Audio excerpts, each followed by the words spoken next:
What's good? Happy Tuesday. It's No One Asked Us. We're going to do this thing live again. We're going to see how this goes. We tried it last week. Pretty successful. Had some people in the comment section chatted up with us. So hopefully some of you guys join in the chat as well. For this week, we'll see how this goes. It is No One Asked Us. He is Craig Choate. I am Logan Lee. You are our loyal audience. And thanks for being here. This is yet another edition of our regular show. I know that a lot of you guys joined us all basketball season long. We will be talking Illini basketball plenty in this episode because there is some Illini news, basketball news of note to discuss. But we're going to do a little more than that. Baseball season is here. The season kicks off on Thursday. So we're going to do a little Major League Baseball previewing. Plus, we're going to introduce a new segment of our show. I don't know. We'll explain that more when we get there. Before we get started, as always, drop us a like, share what you're watching, get in the comments section if you're watching this live or if you're watching this later on. Follow us on all of our social media at No One Asked Us Pod. He's at Craig W. Choate. I'm at the Logan Lee. If you're watching us on YouTube, all the links and things are listed below. Like, share, subscribe, everything else. Craig, happy Tuesday, good afternoon, good evening, whatever time it is. How are you, sir? Great. Yeah? How are you?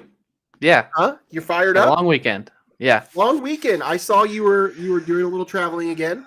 Did you have a good time? Well, yeah, we had our first wedding shower. Okay. I wondered if that's what was going on. Yeah. My side of the family threw us a wedding shower down in Southern Illinois. So that's what we did. And I took yesterday off to hang out with them and back to the grind today. That's wonderful. That's great. Yeah. Happy to hear that. I didn't really do much. A couple weekends in a row, just sitting around watching basketball. So that's exciting for you. Love that for you. Glad you're back at home in your humble abode, ready to talk about some stuff. Let's just get right into this. I'm still doing some research, so I haven't. That's really fine. Craig is doing some last minute research for our new topic or new segment we're introducing later on in the show that you can kind of see above us right now. If you're watching this on YouTube, you can kind of see what we're going to do, but we won't spoil that yet. Craig is anxiously and rapidly trying to put together his top 5 for later on in the show. Let's get into the Illini basketball stuff because I'm sure that's what a lot of our viewers that are here right now are tuning in for. There has been some news. There has been some news on the Illini basketball front today. Over the course of the last few days, it kind of started towards the end of last week. This is portal season. This is transfer portal season as the season comes to an end. Obviously, the NCAA tournament's still going on. Final Four this weekend. We'll talk about that here soon too. But the transfer portal is riding high right now. There's seems like hundreds of people putting their name into the portal on a daily basis, or putting their name into the draft, or announcing that they're staying. I just hate that that's a thing now. Honestly, like I love it, but I also hate it that we have to announce that we're staying or we're leaving. Like I kind of miss the days of just like you just expecting your players are going to stay and then like a few of them leave. But now it's like everybody has to have this long report as to why they're staying or why they're leaving or whatever. But here we are. We'll just go through all these things. So far, what we know from Illinois basketball, we'll start with the one we mentioned last week was the Sincere Harris one. Sincere Harris tweeted out that he was returning for next season, but then that tweet within the next 24, 48 hours was deleted. So we don't really know what's going on with Sincere Harris. Late last week, Luke Goode did announce on radio that he was going to be sticking around for next season. I think Luke was probably at the top of my list of most likely to return. So that wasn't a particularly surprising announcement, I don't think, for me, and I'm sure not for you. I'll open it up to you here in a second. I'm just going to go through all 4 of these here real quick. And then the second announcement that came yesterday, I believe, was it yesterday that Goode and Dain Dainja announced he's returning? Yes, yesterday. I will say of the 4 that we've heard from, Dain was probably the most surprising. Would you agree with that?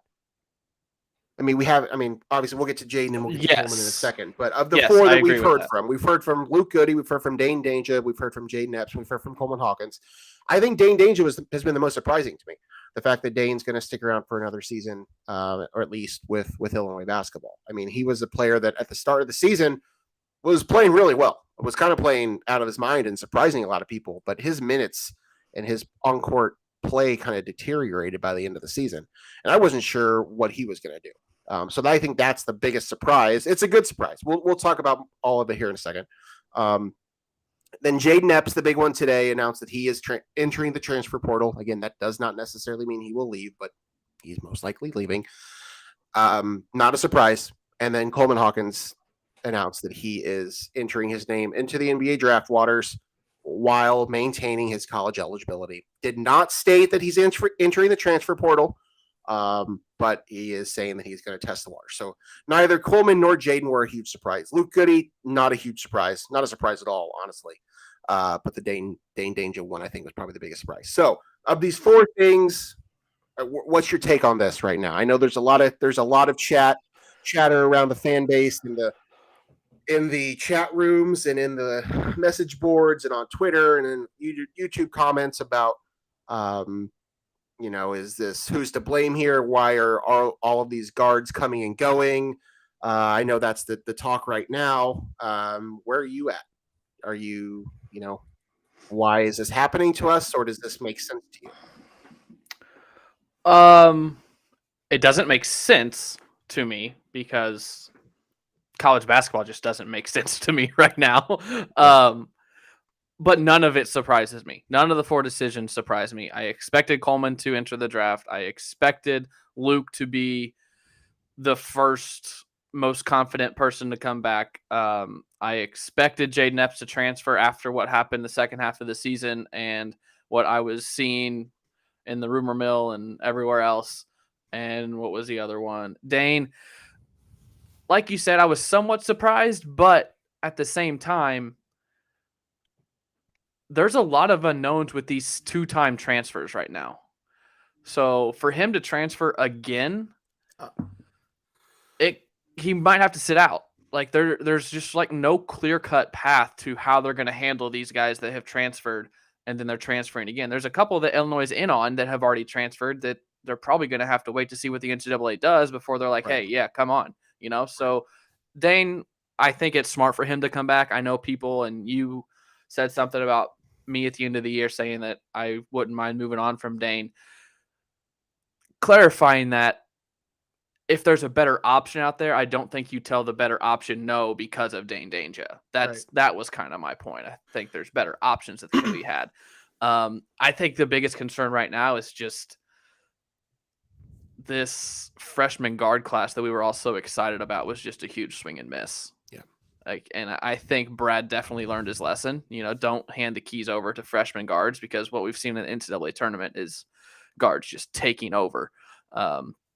So I think that's my biggest thing right now. I mean, I kind of always keep a running depth chart going in a Google Doc, and right now it's Sincere, Goody, RJ, Ty, and Dain. I mean, is that what you want? And then coming off the bench, you've got 3 freshmen, and Brandon Lieb. And is Lieb going to stay? I mean, I'm sure he's already graduated. He could go and play a little bit at a different university. So it's concerning times, but the portal is open for 2 more months.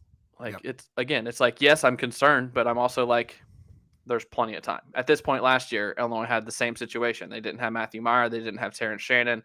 There's a lot of unknowns at this point. So we got a lot of time. Yep. There's going to be a lot of coming and going over the course of the next couple months at least, and then further on. We have one comment in here. Jay is surprised that Epps is leaving. I know there's a lot of people that are surprised by that, but I don't think that you or I are really surprised by this. The Jayden Epps thing. Here's where I am on this thing. Yes, this is not great for the freshman class that you talked about. Obviously, Sky is already gone. Now Jayden's gone. The Jayden Epps conundrum that I've talked about on this show before, but I'll say it again. Jayden Epps is not a point guard. We learned it right. We learned it pretty early. Could he, over the course of time, develop into more of a primary guard, primary ball handler, lead guard on a team? Maybe, but that's not who he is now. So if Jayden Epps is on the court, which he would be, I mean, he would arguably be your go-to scorer on this team. He's a really small two guard, and you're going to have to pair him with a point guard who's obviously probably not going to have much size. So you're really hurting yourself, Brad. I mean, I don't know what sort of style of play we're going to see in the future. I do not think, and I don't know, I'm not in the coaches' rooms. I'm not in those conversations. But from everything we heard about what this 2022-2023 team was going to look like going into the season was totally different from what it was about halfway through the season, and then again how it ended. I just did not see a scenario. Not that I didn't want Jayden Epps to leave. I did not want Jayden Epps to leave, first and foremost. I think he's going to be a really talented college basketball player wherever he goes. I wish him nothing but the best. But I just felt like there was going to be an issue with him on the court with somebody else. And I kind of threw this idea out at you. If you could trust Ty Rodgers to be your lead guard, then I could see that working with Jayden Epps. But I don't think you can do that with Ty Rodgers. He's a wing. He's a good passing wing. He can handle the ball a little bit. He can be a secondary ball handler for you, but I don't think you can count on that. So you were really kind of putting yourself in a roster conundrum if Jayden stays. And I'll say this too, and this is not a player we've heard from yet, and I think we all know what he's going to do, but the social media presence that I have seen from Terrence Shannon has been interesting. I'll just say that. I'm not going to speculate on what he's doing. On that a little bit, Logan. So, okay. Do you know what I'm talking about? Have you seen this? I was just saying right before we got on, I was just sent one tweet. Okay. So Terrence Shannon was not super active on Twitter all season long. I mean, he kind of was, but it wasn't like anything Illinois basketball related. But just in the past couple of days, he has quote tweeted Dain's tweet announcing that he's coming back. Then he retweeted Jayden's. These aren't necessarily indicators of anything that he's being active on social media, but he retweets Coleman's. And then the most recent one, which was 37 minutes ago, is a quote tweet from an account called Hoop Herald. And it's thoughts on this coaching style. And it's a video of Brad Underwood being... It's from January. Yes, it's from the Northwestern game in January. Brad being fiery, yelling, screaming at his players. The question is thoughts on this coaching style. And I think he was screaming at Terrence specifically. Yes, I think he was. And you can see it, and there he is. And Terrence quote tweeted this and said, "Yep, this is how the best coach in the NCAA coaches. Don't like it, don't come." I'm not going to sit here on March 28th and tell you that Terrence Shannon's going to be on this roster next year. But I'm starting to think it's more likely than I did maybe a week ago. Terrence is certainly going to go through the draft process, I would have to imagine. Unless he's being told right now that he's not going to be he's not going to be a top whatever pick and that he can certainly make more money in Champaign, I still think he will go through that process.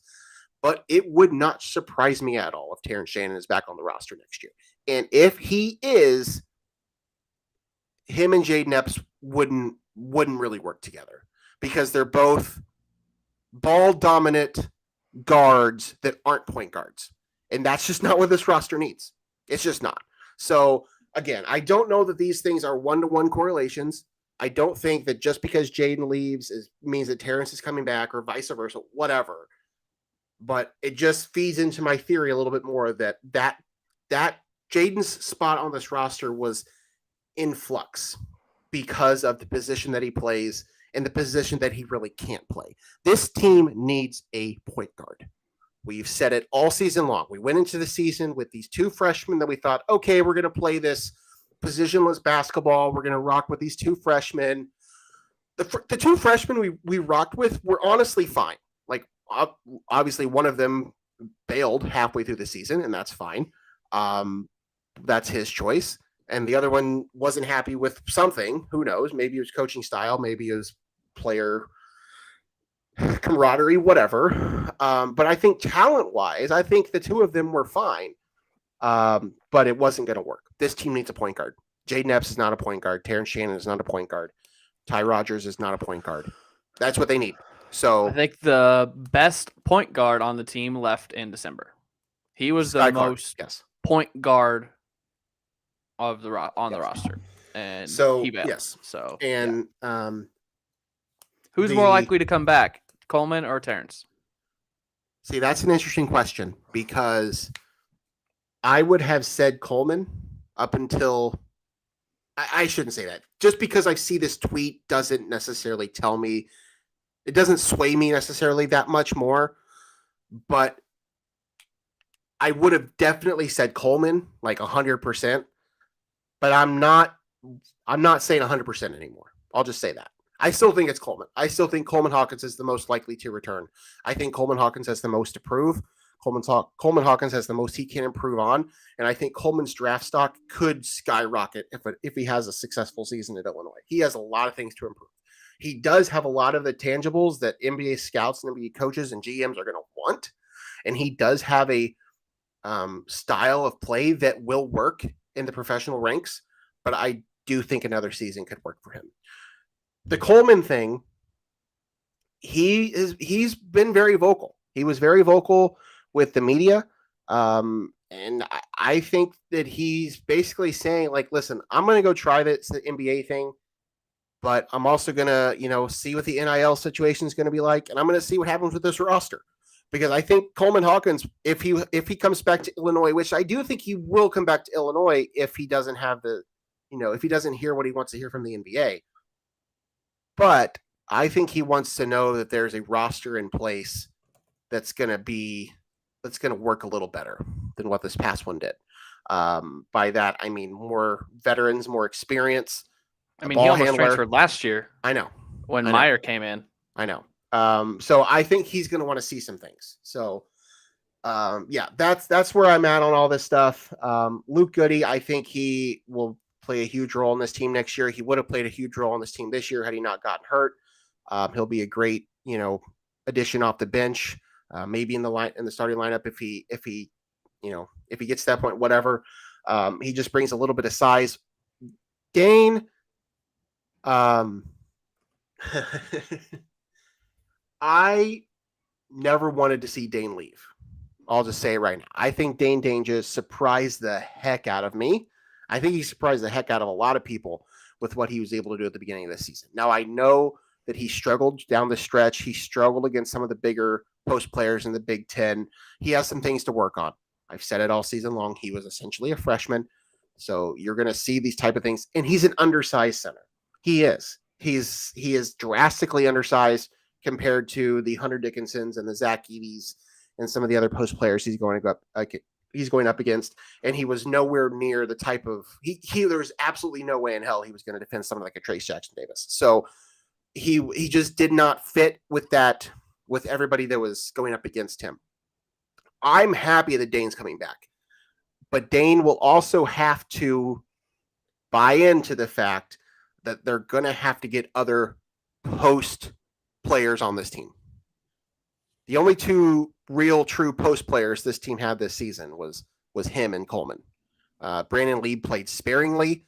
After that, you were getting minutes at the 4 from wings like Matthew Meyer and Luke Goode and Ty Rodgers. Like those aren't 4s. Like I kind of thought Matt Meyer was going to be more of a 4, but he wanted no part of that. He never wanted to touch the paint. So Dain is going to have to realize, regardless of what happens to Coleman Hawkins, even if Coleman comes back, he's going to have to accept the fact that there's going to be other post players there. And the other thing too is Amani Hansberry is going to be in the mix here. He's a freshman coming in next year. He's another undersized 5 from what I've heard at this point. I think he's more of a 4. And he might be, but I don't know that he has much of an outside game. I don't think he's going to step out much. So at this point, so we'll see. But either way, Dain is coming back, says he's coming back, glad he's coming back, but he does have to know, like, they're going to there's going to be other players that are competing for his playing time. They need some size. I don't care if they get just some 7-footer that can block 3 shots a game and does nothing else. Like, they have to do something else. They have to have some sort of size that they bring in from the transfer portal. So you kind of touched on it. Do you want to go to the chat, or are you just throwing these up? Just throwing it up. We can go whenever we want. Jay back in here says, how's this program going to build continuity and stability with this constant players stay 1 year and leaving? I guess the problem is with a ton of teams, but Illinois has been hit hard the past 2. Fair. I will rebuttal that with, this is happening everywhere. Yeah, this is a college basketball thing. This is a college basketball problem. This is not an Illinois problem. I understand that Illinois fans are concerned because of the situation. Listen, I've seen the list. I know all the guards that have been here for 1 or 2 years and then have left. The list, just in the Brad Underwood era alone, the list is staggering. There's been some serious talent that has gone off and left. I also think it's funny that nobody's including a certain player on that list that is probably the only NBA player of the whole group. But, you had no idea what was going to happen with him. This is not an Illinois problem. This is a Pajimski. This is a NCAA problem. This is the world we live in right now with the transfer portal. You're gonna get this. I don't know. I can't speak to everything that happened with the Sky Clark and the Jayden Epps situation. I would just venture to guess that somewhere along the way they weren't happy. Whether they weren't happy with the coach's coaching style or minutes at some point. It's not like they weren't playing. Both of them were playing significant minutes. Now they had to deal with the fact that they were having to share time, but they're freshmen. Like, what do you expect? Like, what did they expect? I don't know. And I don't know. I mean, I don't want to sound like old grandpa, like, get off my lawn, whatever, but like, they were both given every opportunity. Like, there's nothing more Illinois could have done to keep them here. So when times got tough, they're like, I can't take it. I'm leaving. It's just like, I don't know. Kids these days. Rah, rah, rah. I don't know. But I don't know what was going on with Jayden. My guess is that Sky Clark, we saw his track record before he even stepped foot on campus in Champaign. We knew that he had transferred 1,000 times in 5 years at high school. So like, that's just not surprising. My guess is that Jayden Epps didn't have as much dog in him as the coach's staff wanted us to believe he did. I don't know, but I don't know that for sure. But again, I also go back to the theory that I think it just maybe had something to do with, they told him, listen, we have to get a point guard and you're going to have to split time with this person. So I don't know. There could be a lot of things that went into it. We'll just have to see. Either way, Jayden Epps into the portal. Coleman Hawkins, testing the draft waters, could come back, could not. I mean, at this point, you got to have 2 point guards now.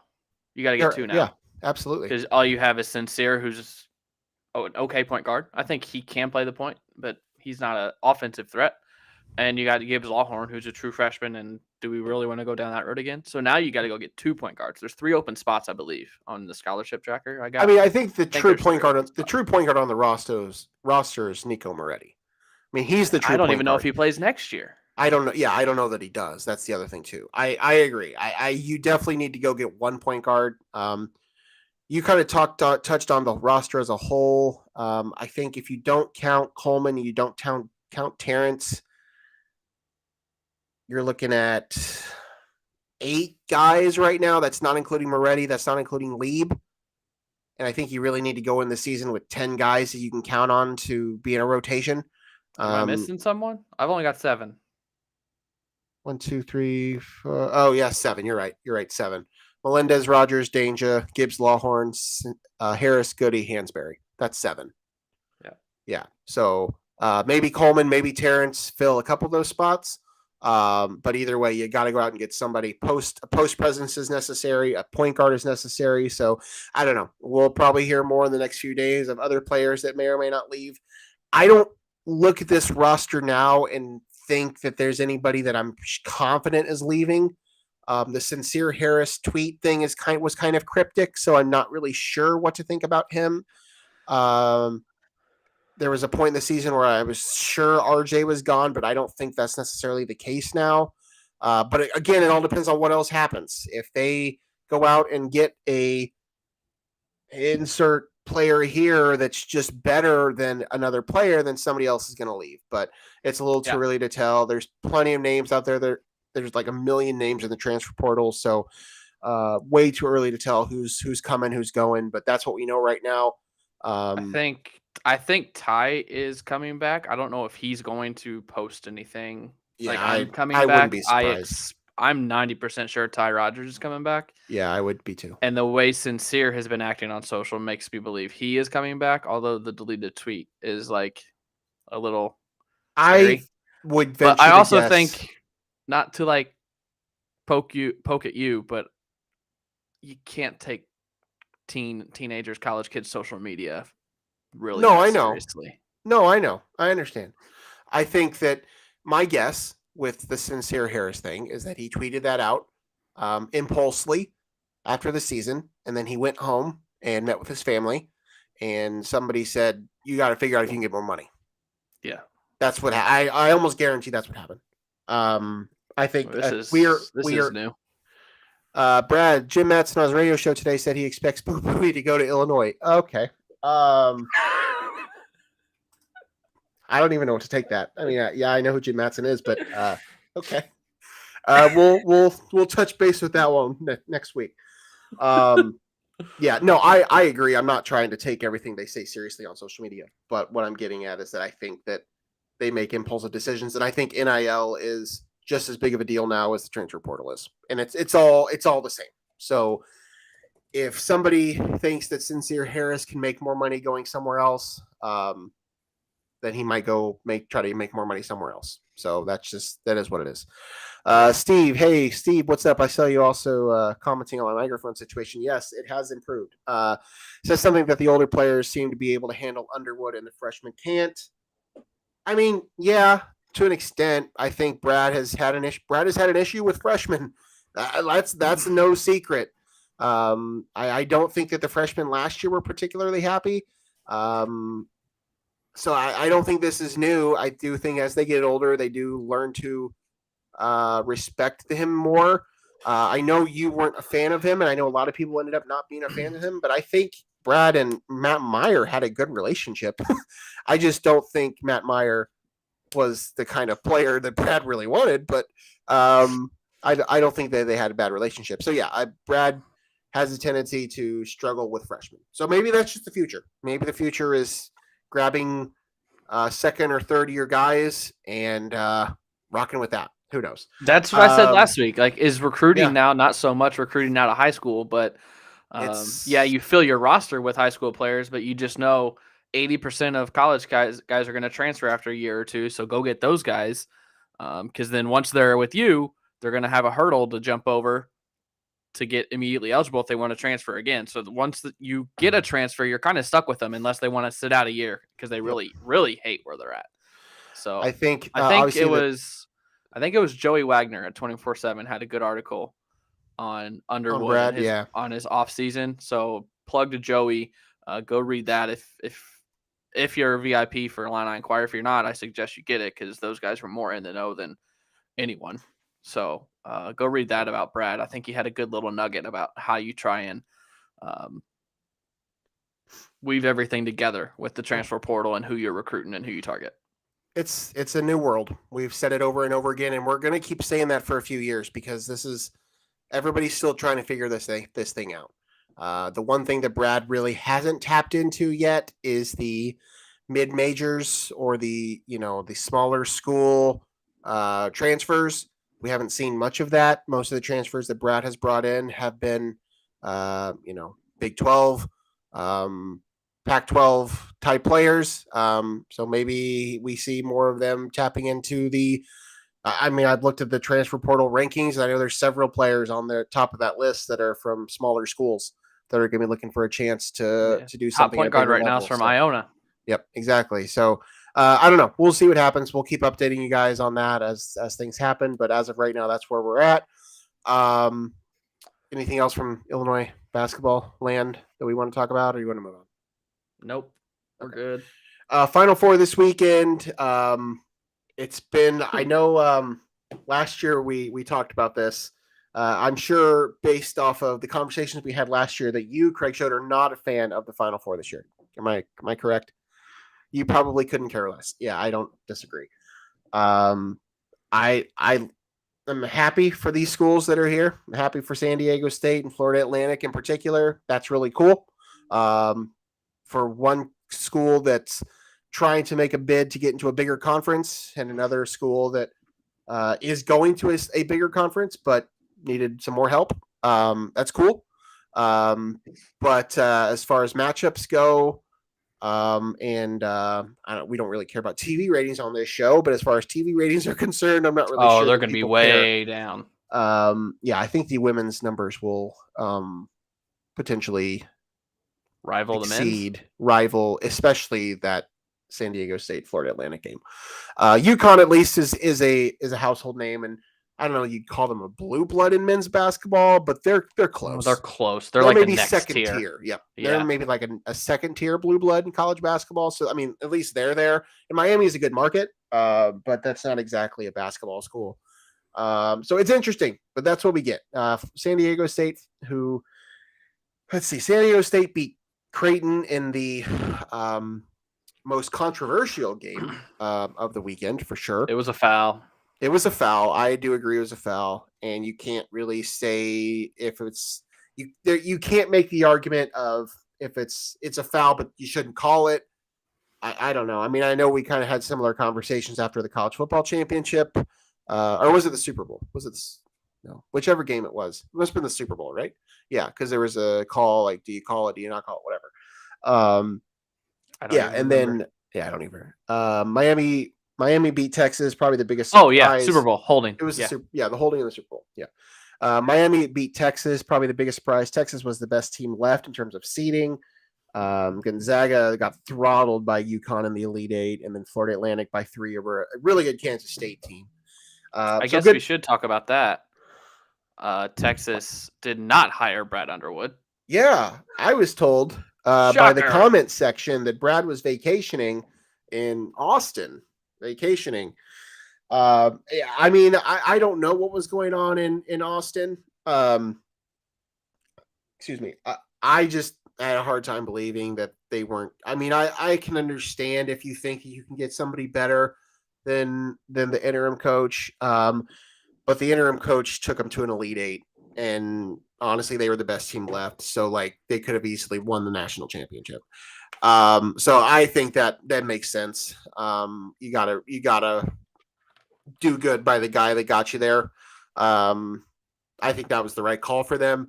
So no, they did not hire Brad Underwood. I think at this point it's safe to say that Brad Underwood will remain in Champaign for another season. So all the haters can, whatever haters do. So yeah, Final Four Saturday: San Diego State, Florida Atlantic, Miami, and UConn. Yay! It's really really exciting stuff. You got any picks? Is this UConn by a mile or UConn wins both games by 15 points? Plus. It's very possible. They were kind of one of the best teams going into the tournament. Got a little underseeded thanks to some rough play during the middle of the season, but they've deserved it at this point. So, and what they did to Gonzaga was very impressive. So I've been, as you know, gambling all year, starting with college football season. No. Going into the NCAA tournament, my gambling record, I don't have it like exactly right now. I'd have to do some math, but I was about 135 and 135. I'd won the exact same amount of bets that I had lost. Okay. Guess what my record is now, or just guess what my record is for the tournament. The same. 50, 39 and 38. Yeah. If you could find a more average gambler, I challenge you to do that. You're really I don't good think at you this. can. You're really good at this. That's impressive. How are your brackets doing, Craig? I can't win anymore. No. I got UConn to the Final Four. I had Texas winning it all. So I had a chance to win some money if Texas would have won it all. I could have got top 3 in a couple different brackets. I would have won both of the pools I was in had the championship been Texas over Alabama. So going into the Sweet 16, I thought that was pretty. I mean, chances were pretty good at that point because those were two of the best teams that were left going into this past weekend. And then, of course, Alabama loses right away. So that went out the window. And then whatever. I don't think I even had a chance at Texas because I think enough people had them winning that were in front of me. But then they lost. So yeah, I'm out. I'm out the door too. So I mean, talk about an all-time blunder of a season, Alabama, with everything they went through, and then didn't even make the Elite Eight. And Brandon Miller just looked like crap all tournament. I mean, he did not look good. He did not look good.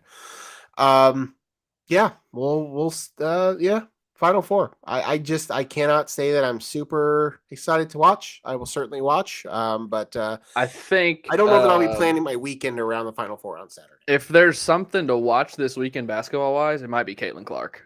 Did you see what she did Sunday against Louisville? Yes, she's probably she's triple double with 40 points. She's definitely the best shooter in college basketball, men's or women's. But she might 100%. Be the best player in college basketball. Because the men's player of the year will be Zach Edey, or has that already been announced? I don't know. She's better than Zach Edey. He's just tall. Zach Edey's not good. He's just tall. Yeah. Yeah. So, also real quick, college basketball, national champion, John A. Logan, coached by Tyler Smith-Peters, former Saligi. That's pretty exciting. And Danville area Community College, finished like third, I think, in the nation. So, pretty good weekend for our local junior colleges as well. When I did a semester at John A, so can I claim this as That's true. You did, yes. I did not do any time at DAC, so I served time at DAC. I talked to Tyler very briefly at the boys super sectional. I was stopped talking to our buddy Tyler Dixon, and Tyler knows Tyler. And Tyler walked by, and we talked to him for very briefly right before they left for it. That was good. Speaking of Danville, this could lead right into our next little preview here. Yes. If you want to plug in your Vermilion County boys. Dylan Dodd, pride of Bismarck, Kenning High School, just down the road from where I'm from, making his major league debut. Had a historic rise through the minor league system. Went to college at Kankakee, then played at SEMO, then got drafted by the Braves, and has just kind of shot up through the Braves minor league system just the past couple years. And the Braves have some injury issues with the rotation, but there was still like a legitimate chance that he was just pitching so well during the spring that they were having a hard time keeping him off the opening day lineup. And he's going to make the roster. He's going to make the opening day roster. He's going to be in the rotation, and he's going to make his major league regular season debut. Oh yeah, in St. Louis, like 3 hours away from home. So that's pretty cool. Another Vermilion County representative playing professional baseball is pretty cool. Chucky Robinson is also, I believe, still with the Reds. I don't know if he'll make the opening day roster or not, but yeah, that's pretty cool. So Dylan Dodd, shout out to him. That's awesome. I've known his family for a long time, his dad at least, and that's really cool. So in St. Louis too. So opening up against the Cardinals on, I think it's like Tuesday of next week when they're there. So, but yeah, that does lead into our next topic. Let's talk about Major League Baseball. The season opens up on Thursday. We'll do a little bit of previewing here, kind of maybe give our picks for the season, like we do every year, and do it poorly, and go from there. That I haven't done, but I could do it. If you aren't aware, if you're new here, you can probably tell by what we're wearing. One of us is a Cubs fan and one of us is a Cardinals fan. So that's really the only point of contention on this show, because everything else we seem to agree on. So we have to stop so Craig can put on his hat. I did not bring my hat into the room. I do have plenty of Cubs things around this room, though, but did not bring the hat in. I do have my water. Shout out Parker for the Christmas gift. I believe last year for this episode we wore our jerseys, but I turned my jersey into some wall decor. I see that. That's nice. Let's talk baseball. Season opens up on Thursday. I mean, the big sorry, the big offseason news has clearly been the rule changes. I don't know that we need to talk about them too much on here. I don't know if you have too many opinions on them one way or the I mean, other. I think all of them are great. I do too. I think pitch clock, as somebody who worked in professional baseball, the pitch clock is fantastic. It is a night and day difference. And fans will notice that. That has been baseball's biggest Achilles heel the last 20 years is their length of games, their game length, their game time, their run times, whatever you want to call it, too damn long. And younger people don't have the attention span for this. They don't want to sit down and watch a game on TV. The only reason they're going to games in person is so they can just drink. And so when that rule change hit minor league baseball, it was huge. I mean, when I was working for the Cubs up here in South Bend, I mean, we were consistently clocking in 3-hour, 3:15 plus long games. The games I've been to since I left the team and since they've adapted the pitch clock, 2.5, 2:20. I mean, I've seen some spring training games that have been closer to 2 hours. I mean, this is phenomenal. So I love that game change. I know there's plenty of people out there that aren't for it or whatever, and I understand that. Like, baseball is baseball. Why do you want to mess with it? But like, you got to figure it out. Like, the fact that baseball has been 3.5 hour long, and that my other favorite thing, movies are 3+ hour long anyway. Like, these things are just too damn long. Like, it just doesn't need to be like this. So speed it up. I love the shift thing. I'm kind of indifferent on. I could go either way on the shift, to be honest with you. The bigger bases. Have you been watching spring training games? Yeah, a little bit here and there. What have you noticed with the shift? I'll be honest, I haven't watched as much as I thought I was going to, but I do know that a couple players, they're playing with a 2-man outfield and just bringing the outfielder closer to the dirt. And it's pretty much a shift. Yeah. So I don't know that the shift ban is going to have as much of an impact as we expected. I don't think it will. I think they're going to find their ways around it. The bigger bases, I think, will help add a few more stolen bases to the year, but I think that's about it. So either way, that's the big story from the offseason. I know it's going to be controversial for a while as people are starting to tune in once the regular season starts. There can be a lot of questions about it. Just know that they're there with the fans in mind. None of these changes, other than maybe the shift, are really out there to benefit the players. I think that they are literally all made to help make it more consumable for the fans. So you may not like it at first, but trust me, you will learn to like it. I think, especially the pitch clock. Yeah, where else should we go here? Do you want to talk about our teams, our respective teams, our off seasons? Yeah, sure. You want to start? What do you think about your Cardinals? Did they do much this off season? I think the lineup could be one of the best in the National League. True. But if we had a time machine and we went to August 12th of 2023, who's going to be the 5 starting pitchers? I don't know. I mean, Wainwright's already hurt. Wainwright's starting the year on the DL or IL. Sorry, on the IL. So you've got Michaelis opening day. Flaherty is number 2 in the rotation. Dude just can't stay healthy. Jordan Montgomery was a great pickup. I do love Jordan Montgomery. I think you're going to get a consistent 6 innings from him every night out. Steven Matz, again, don't know what you're going to get. And the 5th one's Jake Woodford, who's like 24, 25 and doesn't have a ton of MLB experience. Don't know what you're going to get. So this team will only go as far as the starting pitching takes this team.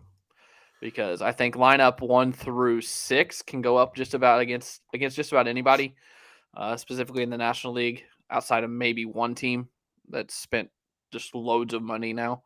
Because you got Edman, Donovan, Goldschmidt, Arenado, O'Neill, Contreras, and then Newt Barr has become an absolute international superstar.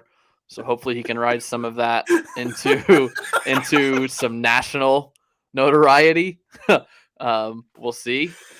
You're not speaking ironically. I just think it's funny. Yeah. And you got to get something from Carlson, Dylan Carlson. Those are like Newtbar and Carlson are the only two. I guess the entire outfield. Newtbar, Carlson, and O'Neill offensively are the keys to this team. But like I said, this team, speaking of the St. Louis Cardinals, are only go as far as the 5 starting pitchers take them. I think that's the only question mark of the team. I think the bullpen's solid. Helsley, Gallegos, Hicks, some lefties. I can't remember what lefties they kept though. But then you also have Jordan Skywalker, who where's he going to play? Broke camp. He is going to DH, I believe, to start the season because Juan Yepes was sent down. So I think you're going to kind of have a platoon DH with Nolan Gorman, who had a great spring, lefty bat, and Jordan Walker, righty, who Gorman is the backup third baseman, second baseman, and who got a lot of time last year. And Walker was a third baseman, but they obviously, when you have Nolan Arenado, you're not going to keep a talent like that to get blocked by him. So they put him in the outfield, and he just raked. He really started off hot, and I think he cooled off a little bit, but still did plenty to warrant an opening day spot. Youngest Cardinals opening day roster player since Rick Ankiel, I think, in 1999. 20 years old. So there's a lot to be excited about. I just have a major concern about those starting pitching arms. Yeah. No, that offense is loaded. The reason I asked about Walker is because I had my fantasy baseball draft on Sunday, and I considered bidding on him, but I wasn't sure what his position eligibility was going to be. And at the time, that was kind of what I was curious. That's what I was needing to fill certain spots in my roster. So yeah, I didn't want to draft him because I wasn't sure where he was going to play. But yeah, that offense is loaded. They had 2 MVP candidates last season. One and 3. And you added arguably the best hitting catcher in baseball. It's loaded. I mean, if they stay healthy, yeah. But I agree. I understand that the issue there is going to be the starting pitching. There's a lot of questions surrounding some of those pitchers, so we'll have to see. The Cubs, on the other hand, were maybe the most active team in Major League Baseball this offseason. I don't know that they improved themselves as much as maybe another team did, but in terms of this team was not only really bad last year, but they were just super boring. Yeah. And they've at least done some things. They went out and added Cody Bellinger, who's a once MVP outfielder and has since kind of fallen off. So we'll see if he can turn some things around. But either way, even if he doesn't hit, he's still a Gold Glove caliber center fielder, which is something the Cubs haven't had in ever, maybe. So when you rely heavily on a pitching staff that is going to, the Cubs aren't going to be striking out a lot of people. The pitching staff is, so they're going to rely on a defense because opposing teams are going to put the ball in play. And the Cubs did that. They shored up their up the middle defense by adding Bellinger in center field, getting Dansby Swanson to play shortstop, moving Nico Horner, who they just extended for 3 years yesterday. Pretty exciting for that. I kept him in a fantasy league. Longer, but I'm fine with it for now. But that's a pretty good defensive up the middle. I don't know. Offensively, we'll just have to see. They also added Jamison Tyone to help in the rotation. So I don't know. We'll just kind of have to see here. I think there's talent there, and if things click, they also added Trey Mancini, who's a player that I've always really liked. Can play a couple different positions. Just kind of adds some stability. Eric Hosmer's there, though I'm not as excited about that, but we'll see. Hopefully they're willing to cut him loose early if he's just not working. Because there's some talent in AAA that I think could be ready to come up and contribute, maybe a few months into the season. So So they certainly did some things to help. We'll see how well they did. I don't believe the NL Central is a particularly strong division. You just talked about the Cardinals having a really good offense, but the pitching is certainly going to be a question mark. The Brewers have a really good pitching staff, and their offense is going to be a question mark. So we'll just have to see. I think that's going to be the story of the division. I think the Cubs should certainly be better than the Pirates and the Reds. So we'll just kind of see where it goes. But I would love to see the Cubs do something to extend Ian Happ. I just don't see it happening. Happ happening. Funny. I think there's too many outfielders in AAA that they may want to give a shot if they can do that for cheaper. But we'll have to see what happens here. But Seiya Suzuki was hurt. They thought he was going to be out for a while, but it sounds like he might be back sooner than they thought, maybe as early as like mid to late April. So that would be nice if they can get him. What did he do? I didn't realize he was hurt. Yeah, I don't remember what it was. It happened in spring training or right before spring training. That's why he didn't play for Team Japan either. I don't remember what he did. It's not important. But either way, he is he should be there by, I would say, by May probably, and help hopefully add another bat to the middle of the lineup. My Red Pillow, yes, they did add Tucker Barnhart, Indianapolis guy. And Yan Gomes is still there. They are the biggest question that I don't know. They decided to roll with 3 catchers to start the season. Luis Torrens, who they signed, who was most recently with the Mariners, I believe, will be starting with them as well. So they're going to rock with 3 catchers, which whatever. I mean, that's something the Cubs have done in the past, so it's not really a huge surprise. But I mean, their manager. Yeah. Yep, their manager is a catcher, and when the Cubs were playing their best baseball, they were rocking with 3 catchers. So their World Series team had Miguel Montero, Wilson Contreras, and David Ross. The year before that, they were rocking with Miguel Montero, David Ross, and Kyle Schwarber. So like they played some of their best baseball with 3 catchers on the roster. So not People that Tucker Schwarber Barnhart was a catcher. Kyle Schwarber was a catcher. Not saying that Tucker Barnhart, Yan Gomes, and Torrens are going to be Montero, Contreras, and Ross / Schwarber, but who knows? So you want to give your predictions? I know we've done this the last couple years on this show. We haven't done it very well. No. How do you want to do it? You want to give me all yours? I feel like last year I did decent.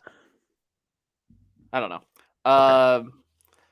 Yeah, AL. Do you just want to all, and then you'll give all yours? How do we want to do this? Yeah, sure. Just give me your AL. Give me your 3 division winners and your 3 wild cards. Yankees, Guardians, Astros. Yes. Division winners. Chalk. Yes. I think I kind of went out on some limbs here. At least one limb for a wild card. Mariners, that's not a limb. Rays, I don't think that's a limb. Rangers, is that a limb? For a wild card spot? I don't know. They've added some parts. I mean, similar to the Orioles last year. You have Jacob deGrom in your rotation, so you have to assume that you got more wins there. I mean, I wouldn't have gone to them, but I can see that. It wouldn't shock me. I can see that. That's fair. I have the same 3 division winners: Yankees, Guardians, Astros. I think that's pretty chalky.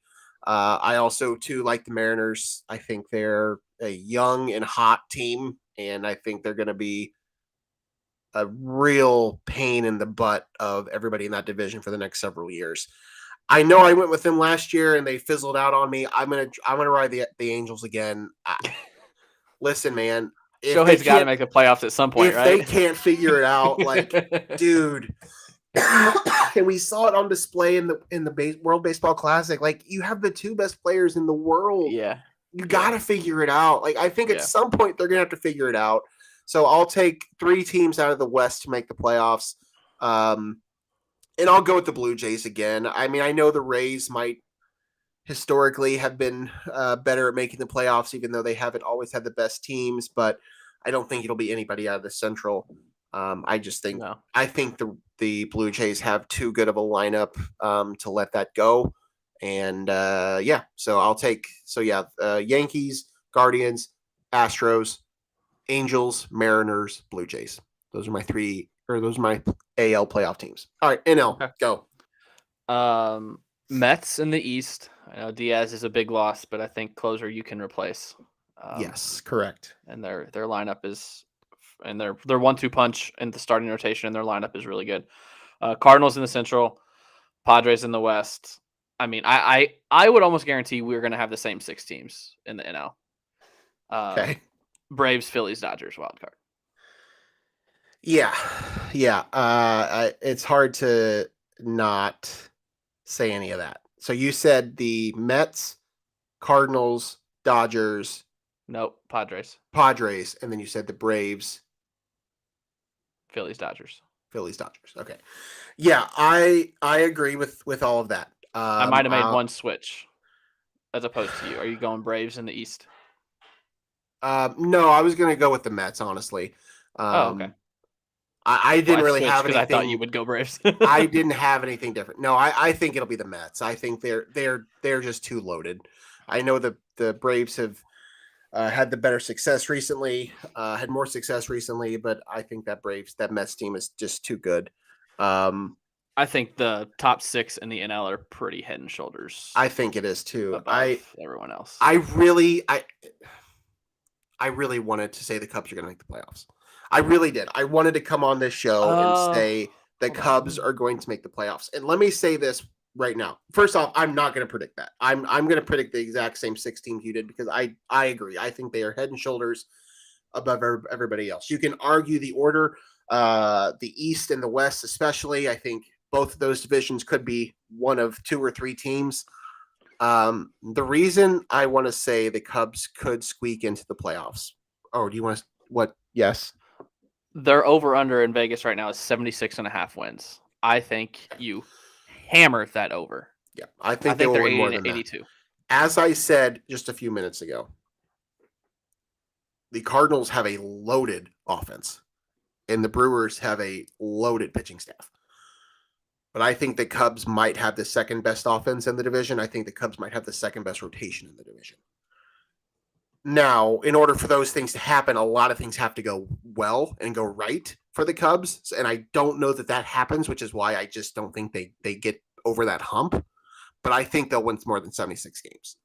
Okay. And if somebody does falter, if one of those other 6 teams does struggle, I think they could squeeze in there. Now, I say that now, and they could go off and lose their first 60 games, and this would be over. But yeah, I just think there's enough there that if the other teams were a little weaker, they might have a better shot. But I think it's going to be too much of a struggle.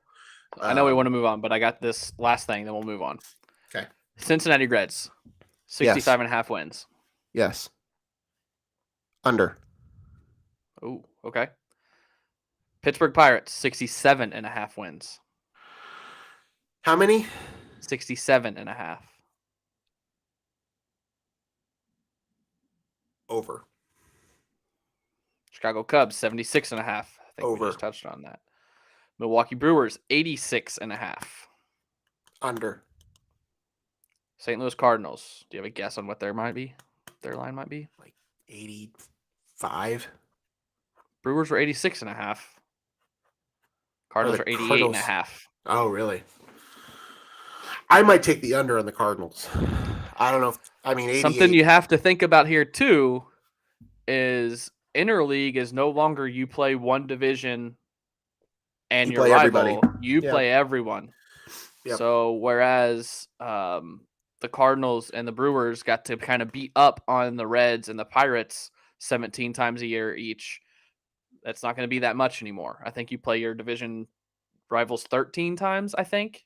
Yep. And then you're going to have to play the Yankees. You're going to have to play the Astros. You're going to have to play the Guardians and all that. So, yeah. Yep. I wanted to throw this up there. Sorry, Phil, you missed our Illini talk. Is it the beginning?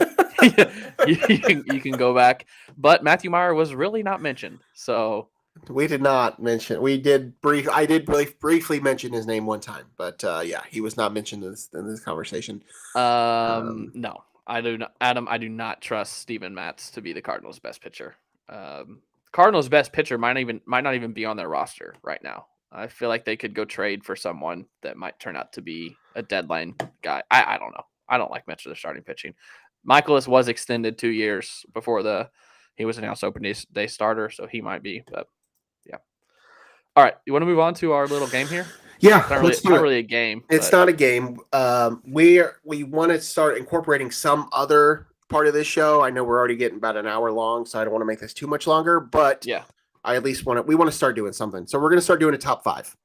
We're going to change the topic every week. It'll be something sports related, or something movies related, or something food related, or whatever. I've already started coming up with the list. We'll build on it. We'll just pick one every week, depending on what's going on in the world. But we wanted to start with this one because it's something we've talked about for a while, but we haven't actually ever done it on this show. We thought it was fitting with what's going on with the rest of this show, what we've just been talking about for the last 30 minutes. Top 5 favorite Cubs and Cardinals.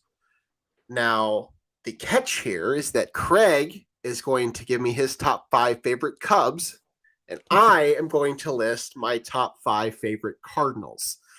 Now, we have talked about this for a while, as I stated, and I was the one that said last night, I texted you and I said, we need to do this. And you said, sounds good. I was thinking about that too. Great. This was a lot harder than I thought it would be. I'll be quite honest with you. I know you're a recent viewer of the show Big Brother. Are you familiar with previous seasons? No. Like, have you gone back and revisited anything? Okay, yeah. So there's a really famous, in Big Brother world, famous speech from Dr. Will Kirby in season 7, which was the first all-star season, which is honestly one of the best seasons of Big Brother I've ever watched. I would, as if somebody that has watched the show, I would advise you to go back and watch it because it's a great season of television. But Will gives a speech when he's on eviction night or whatever, or veto or something. He gives some sort of a speech to the house guests, basically saying that because I went back and watched it just to make sure I got this all right. He's basically saying it's hard for him to pick out certain things that he hates about certain individuals in the house because he hates all of them. He just hates everybody in the house. And that's kind of how this is. Okay, I thought that this would be easier for me to pick out players from the Cardinals rosters over the past couple decades of my lifetime that I actually like. And I struggled. I really struggled. I'm almost positive I've told you this. I know I've told my friends from home that are Cubs fans, and I know I've told Christy this. This latest wave of Cubs before the the sell-off and all that, I did love watching them. Yeah, that's fair. That wave of Cubs I did like. So it wasn't super hard for me. That's fair, and I can understand that. I did not feel the same way about the Cardinals. I just don't. So Pujols isn't on your list? Well, we'll get into who's on my list, but I just didn't have that. There was just nobody on these rosters. I don't know. We can get into it. Let's just start. Do you want me to start, or do you want you to start? You tell me. The other thing too, I'll also preface the audience that's listening to this by we didn't really discuss ground rules for this. No. We just said this is what we're doing, and we did it. So I don't know. Put a Cardinal or Cub hat on and played in a game, they qualified at any point in their life. Exactly. So I tried on my list. I tried to not include former Cubs, but I don't know if you felt the same way. I toyed with a couple, but I personally didn't. I don't love all 5 of my list here, but I'm going to give it to you anyway. So you start. Who is your number 5 favorite Cub? Number 5 favorite Cub it'd be Jim Edmonds. Played 85 games for the Cubs, 19 home runs, 49 RBIs. Love Jimmy Ball game. He's got to crack my all-time favorite Cub list. I almost put him on my all-time favorite Cub list. Had I not made that rule in my head, I would have done it. I don't know if I told you the story, and I don't want to get into it. I was at a game at Wrigley Field. One of my first ever games at Wrigley Field was one of Edmonds' first games as a Cub. and he went off on like the Rockies or something. It was like I don't remember exactly what he did, but like I will never forget that night. I almost put him on my list. Had I not told myself I'm not going to choose any former Cubs because I don't have Dexter Fowler on this list. I don't have Wilson Contreras on this list. I didn't include Edmonds, but I almost did. My 5. I don't know. This might be the most random one for you, and this is just a guy that I really like playing with on video games. In the mid 2000s, early mid 2000s, huh? Ron Gant. No, Edgar Renteria. Oh, I love Edgar. I think he's. I don't know why. He's on the Hall of Fame ballot this year. I think. I just loved playing with him in Cardinals Hall of Fame. Both when he was on the Cardinals and when he was on the Marlins, I believe. Before then, I don't know. He's just a player that I always liked. I always liked watching him. I always liked playing with him on video games. So Edgar Renteria is my number 5. All right, who's your number 4? Loved Edgar Renteria. Number 4, Lou Brock. Is my 4th favorite Cub. Are all of yours going to be games. Former Cardinals? These 2 are former Cardinals. I didn't even think about that. Your first 2 are, yes. Oh, okay. Are the rest of them? We got a pattern. Let me guess. Let's see. Hold on. Never mind. Lou Brock, Dexter Fowler, Jason Hayward, I knew Wilson you would. Contreras. Oh, they are. Oh no. See, that's the one thing I tried to avoid. Yeah. No, I was just gonna mess with you. This isn't my actual list. I was just messing with you. Back to the start. My 5th for real is Chris Bryant. Chris Bryant is 5. I mean, when he was drafted, I hated that the Cubs got him because I just knew he was going to be good. And then he comes up and wins Rookie of the Year, wins the MVP, World Series, all that stuff. But I always have liked Chris Bryant, except for his one little comment, which we'll let slide. That's why he's number 5 on this list and not higher. It's kind of boring. Number 4 is Schwarber. Again, there's not much to dislike about Kyle Schwarber. He just gets up there. He's just sitting in that chair and just hits tank after tank. It's hard not to like him. Where are we at? Are we on 3? Are we on? Yes, 3. We're on 3. Now okay. that you've Bryant, Schwarber derailed us. Yes. Who's your number 3? As I have told you, all 5 of these are from this era. Because before that, that's fair. I couldn't really think of anyone that I liked as much as these guys because I liked this 2016 to 2020 Cubs era. I really, really enjoyed. So 3 was Javi. Just so much fun to watch. He was the Andre Curbelo, as Allison has said. The highlight reel, yes. The amazing plays, yet the what are you doing? All or nothing type of player, but. Again, just electric, so much fun. So Javi is number 3. No, that's great. My number 3 is a player that I love to hate. Does that count? Yeah. Okay.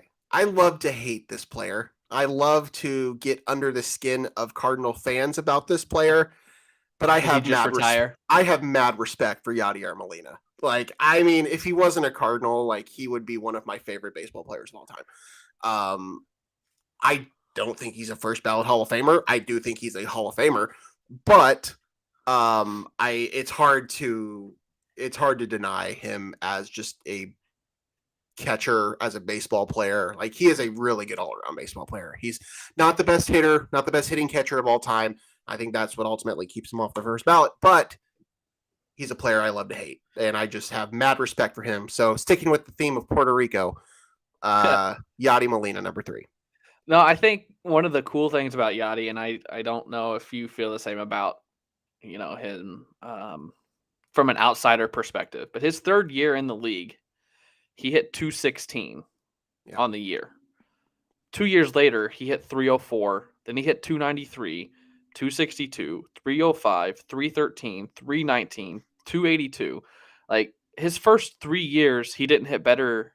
His rookie year, he hit 261, but that was in 50 games.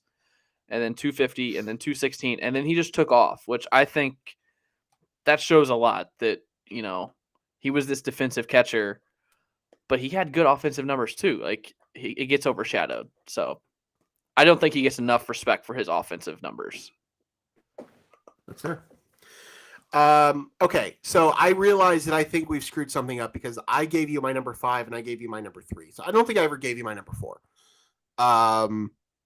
I don't know why. I don't know how we skipped that, but I never gave you my number 4. Because I threw a wrench in it with my fake list. Yes, I think that's what happened. I think you really screwed me up. My number 4 was Paul Goldschmidt. Okay. Current. I loved Paul Goldschmidt long before he became a Cardinal. And I know he's been there for several years, but I don't know that I will ever fully see him like in my mind as a St. Louis Cardinal. I think he will always be a Diamondback, but that's fine. I've always been a huge fan of his. So yeah, Paul Goldschmidt is my next one, whatever number that is. So all right, so you have 2 left, and I have 2 left. I have 2 left. Yep. Okay. What's your number 2? This is for real, Wilson Contreras. I get it. His energy, it's much like Javi. You know, he's just energetic, and I don't think it will. I think it's going to catch Cardinal fans off guard. But Yachty had some energy to him, but Wilson's is a different kind of energy. And I'm millennial. I like the offensive aspect where, Yachty was a great defensive catcher, but, he didn't hit a ton of home runs, didn't hit great, but he was very average. I'm excited to have a bat behind the plate and a cannon behind the plate that kind of leads the team and leads the team in energy and all that stuff. So yep, Wilson. You're gonna love him. Some Cardinal fans will hate him, but you're gonna love him. I will tell you that right now. My number 2. This might be an odd one, and is this person really my number 2 favorite Cardinal of all time? I don't know. I hate all of them, but I think this player has one of the absolute best redemption stories in all of baseball. The Rick Ankiel story. Yeah. I was just looking up his stats. I was always enamored by that. And that was long before the days of Shohei Ohtani.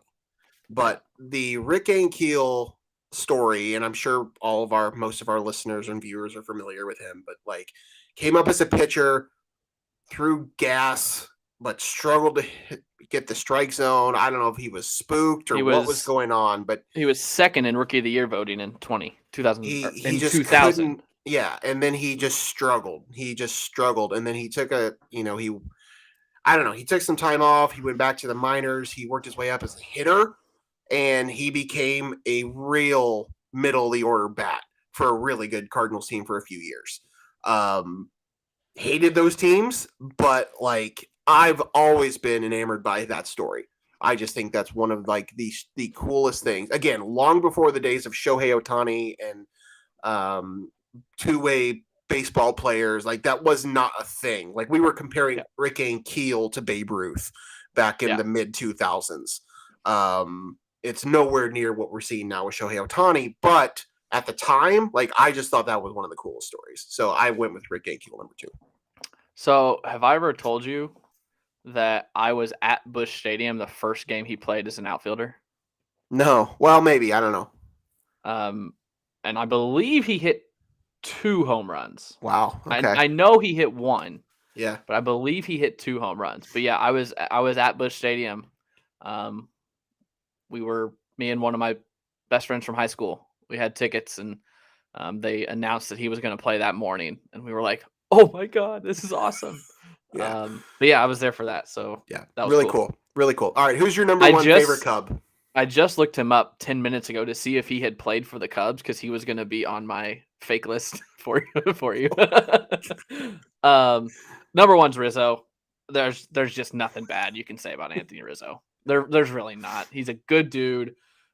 He kind of was the leader of that era of Cubs baseball. He was the first one of the group to get to Chicago. I believe he was Theo's first like big acquisition for Andrew Cashner, right?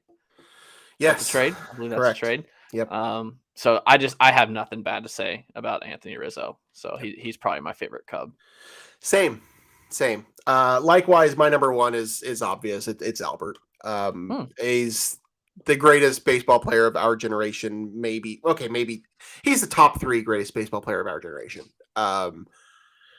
I don't have much negative to say. Listen, all these guys kick the Cubs' butts because, like, other than, well, most of the guys on this list played against the Cubs when the Cubs were terrible. So, Yeah. I mean, I didn't really ever take that stuff seriously. I just, there wasn't anything not to like about Albert, and the fact that he came back to St. Louis and had the season that he had last year was just phenomenal. I was always a fan of his. I was one of those senile Cub fans that thought that he might actually sign with Chicago, which I don't think was totally out of the question at one point, but ended up not happening. But no, he's one of the greatest baseball players of our generation, one of the greatest baseball players of all time. But it's hard for me to not put Albert as my number one. Even as I get it, I'm a Cub fan. I'm not supposed to like any of these people, and I don't.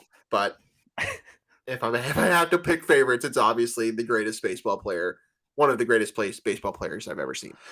Do you have any close calls or any honorable mentions you almost included? I mean, the ones from when I was growing up, because my grandpa, I just told my mom and dad this when I went back home this weekend, because, baseball is coming up, and, I'm hearing Chip Carey calling these Cardinal spring training games. That's pretty cool. And I'm like, was he on WGN like when I would have been growing up? Yep. And watching, because my grandpa was the biggest Cubs fan I've ever met, and so if any day in the summer when I was at my grandma and grandpa's, we'd be watching Cubs. I was like, I know that voice. Like, obviously, I know who Chip Carey is because he's been around forever. But I was like, when I hear that voice, my memory is sitting at my grandma and grandpa's. Is that him or was that his dad? Yep. I think it was him, right? Yeah. Would have been. No, he was with 90s? the Cubs. Yeah, he was with the Cubs. Yeah. Yeah. So the names that I remember from there, like Mark Grace, that's probably the only one. Mark Grace and Sammy Sosa. I didn't like Sammy just because of the Sammy McGuire thing. Right. I do remember, like, as in Little League doing the Sammy hop. Right. But I wouldn't say I liked him. Was Sandberg there? No, Sandberg wasn't there. No, he was at that point. then. He was. So yeah, I don't really know. Yeah. Who else would have been on the Grace teams? Off the top of my head, I don't. I mean, other than him and Sammy, Moises Alou was around that same time, but he was a little later than that. Derek Lee was later than that. No, Grace was early 90s. I mean, Kerry Wood, Mark Pryor. Yeah, I mean, those are obvious ones. I loved that. I mean, obviously, I'm a Cub fan, and that's really where I started to really get into it. But that Kerry Wood, Mark Pryor, Derek Lee, Aramis Ramirez, like that. I mean, prior to 2015, like that was my favorite Cubs fan. I had every ingredient around me to be a Cubs fan. It's just we couldn't go to. It was hard for us to go to games. If I would have gone to Wrigley before I went to Busch, I guarantee I would have been a Cubs fan because my grandpa was my hero and he was a Cubs fan. It's just we went to Cardinals games. So to this day, I'm honestly not sure why I became a Cub fan. My dad is a Reds fan. He's a Reds fan. That's right. I guess I kind of credit my two uncles who are both Cubs fans, but I don't know. My dad's going to be listening to this. I don't know. Maybe he could tell me why I'm a Reds fan. Or why I'm a Cubs fan and not a Reds fan. I just chose them. I considered Jack Flaherty just because I think he's really going to figure it out when he becomes a Cub next year. And the Cubs fans are going to appreciate him. The Cubs fans will appreciate him a lot more than Cardinals fans. He's going to the Angels. He's going west. And he didn't play there long enough, so I didn't put him on the list. But I was a big Rafael Furcal fan. Yeah.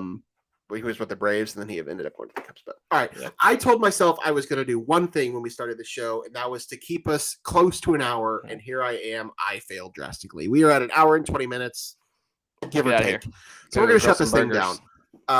Craig, it's been a pleasure. Do you want to run through the list real quick? Because I forgot who your 5-1 was. Sure. What is your top 5? Chris Bryant, 5. This is 5-2-1. Chris Bryant, Kyle Schwarber, Javi Baez, Wilson Contreras, Anthony Rizzo.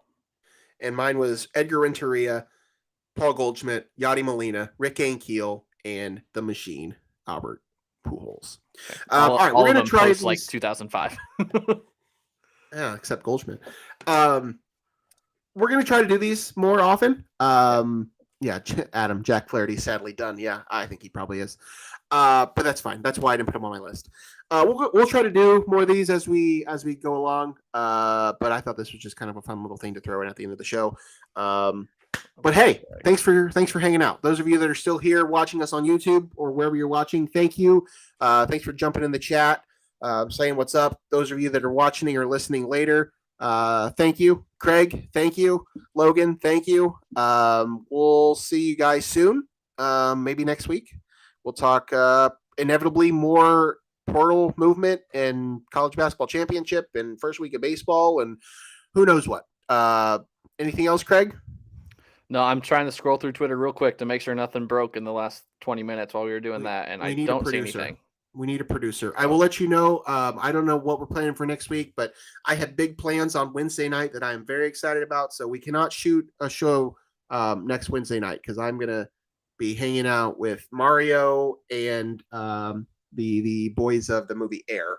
Going to do a double feature night on Wednesday, and I'm pretty excited about it. So for Tell Craig, Matt Damon, I said hi. I will. For Craig, I'm Logan. We'll see you guys next time. Go Illini.